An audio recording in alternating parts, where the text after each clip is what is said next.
So, good morning, everyone. I'm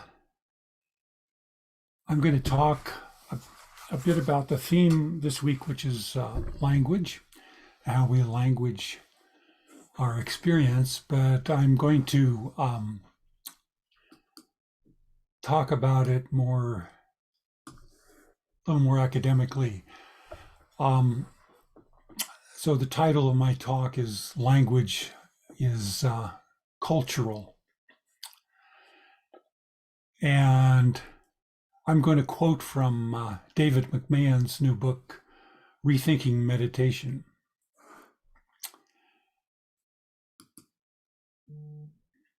So the first thing I will quote from the book is this: various articulations of the Dharma contain complex maps of the life world in a particular social imaginary.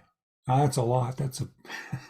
But a social imaginary, according to David McMahon, refers to the background of sort of the interpersonally shared life world that we all have in a particular society.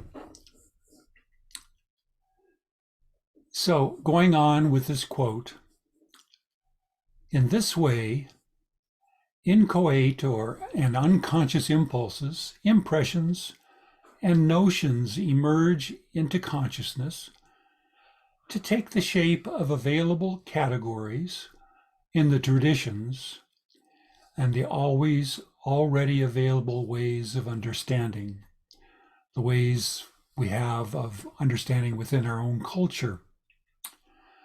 So, for example,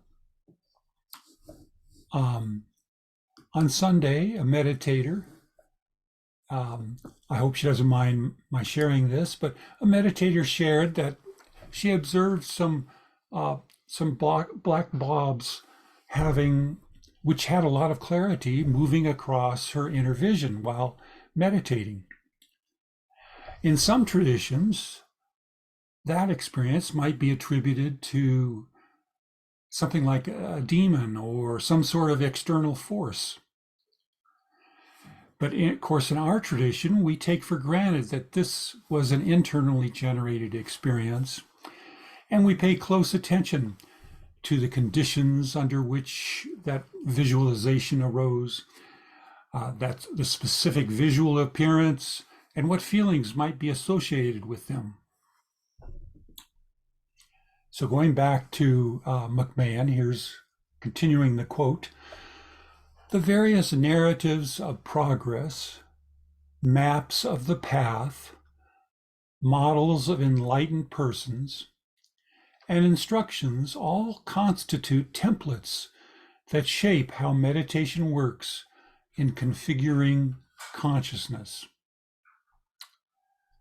For example, so now I'm using my own example. For example, in a Tibetan tradition, describing to a teacher the ability to sustain a certain visualization of a deity might be a measure of progress.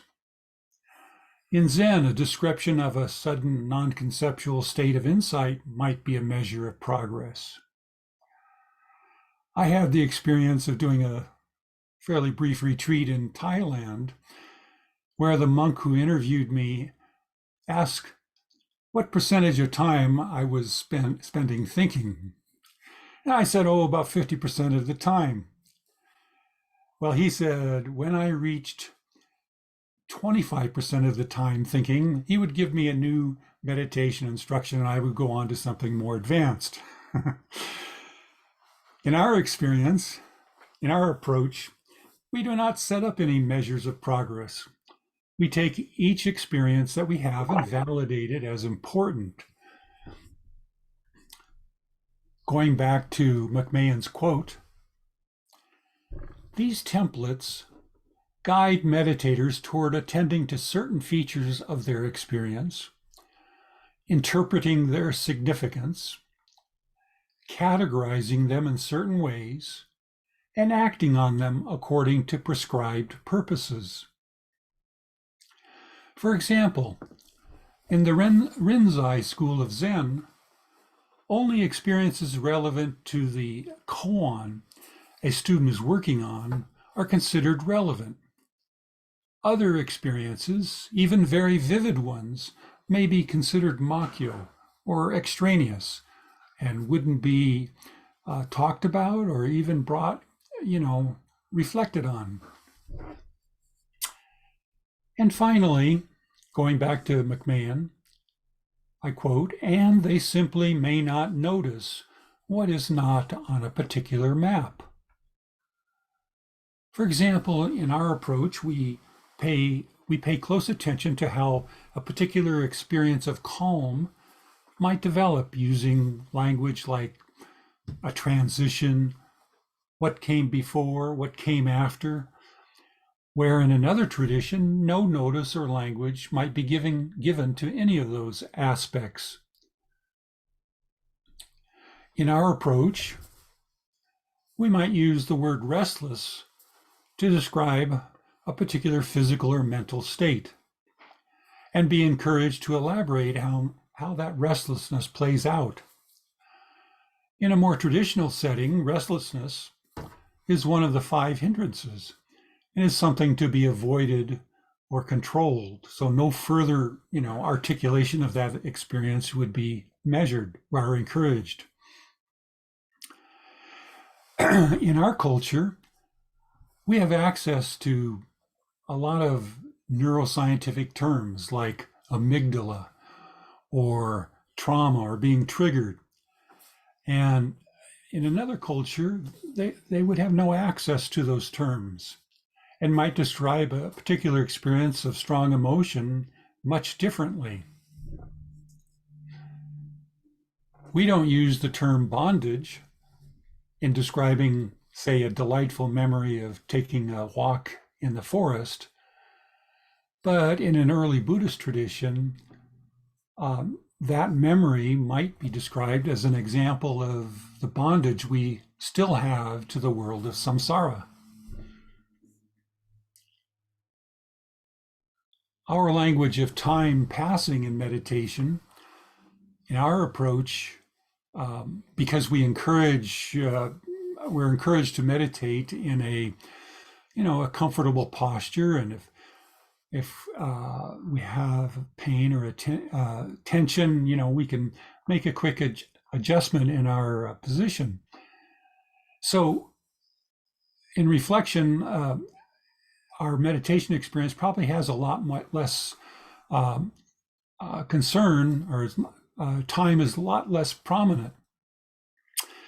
I know from my experience, if you're sitting in a traditional Zen meditation hall, where you're supposed to sit up straight, not move, and need to wait for the timekeeper to ring the bell, a lot of the meditation experience, if it were honestly described, might be around pain and anxiety around how much time is left, how much longer until that so-and-so timekeeper rings the bell.